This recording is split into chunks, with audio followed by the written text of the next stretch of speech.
Let's talk first about the India tariffs, which went up to 50% today. It's important to understand that the rationale for the India tariffs are very different from the reciprocal tariffs. This was a pure national security issue associated with India's abject refusal to stop buying Russia oil.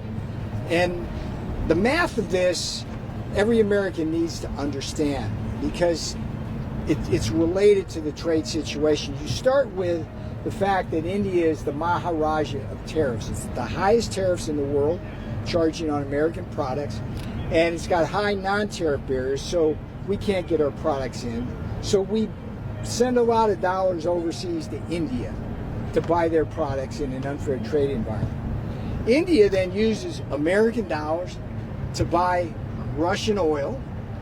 Russia then uses those American dollars that come from India to finance its armaments to kill Ukrainians. And then American taxpayers are then called upon to pay for the weapons that have to defend Ukraine against Russian armaments paid for by American dollars that came from India. That's got to stop. That math doesn't work. The president understands the connection between economic security and national security, so that was the bottom line there.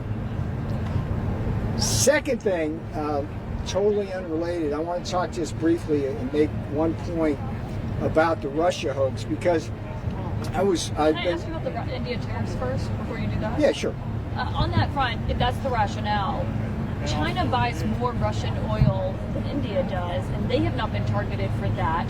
So why is India having its tariffs doubled? As the boss says, let's see what happens. Keep in mind that we have over 50% tariffs on China already.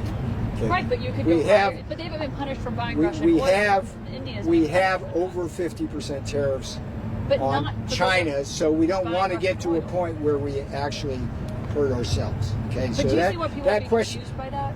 and I think I've given a really good answer to that. We've got tariffs of 50%, and we already have high tariffs on China. So I take your point. The president certainly will be working with China on that issue. Okay. And just on that as well, the president mentioned the money that India makes selling those oil products on the international Correct. market. Australia, where I'm from, buys a fair bit Yes. from India. Has the Yes. administration got its eye on countries that are then buying Yeah, that we're product from India? looking at that all. It's got to stop. I mean, again, think about what I just told you. It's like American dollars buy Indian products, and that sets in motion where those dollars finance a war, which then requires American taxpayers to pay for defending against the Russian armaments. So that kind of trade doesn't work. Okay, that just doesn't work. Now let me just really shift gears radically, because I want to talk a little bit about the Russia hoax, the Grassley report, and the Durham Annex, which came out last week. I had been working with Senator Grassley's office. I got to give him three cheers, because he's been working relentlessly to get out the information about the Russia hoax. And here's what I want to say. I went to prison,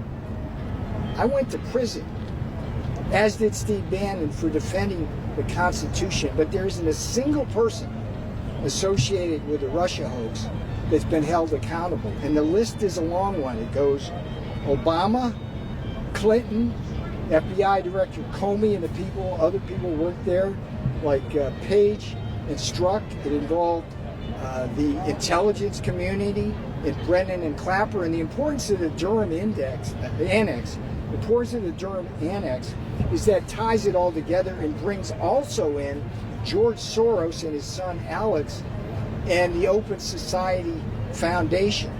And this is the most sophisticated political scandal that's ever been engineered. No one's been held accountable. Good for Attorney General Pam Bondi for pursuing that. And the most important thing I can tell you, if people are not held accountable for the Russia hoax, they will do it again. If people are not held accountable, they will do it again. And that's what I'm most concerned about. Okay? Do you believe a secondary sanction still going in place tomorrow? What's the latest decision on that? We had heard yes, but then there was some confusion. Go and check. And just So it's to, TBD. I've had to say what I've had to say.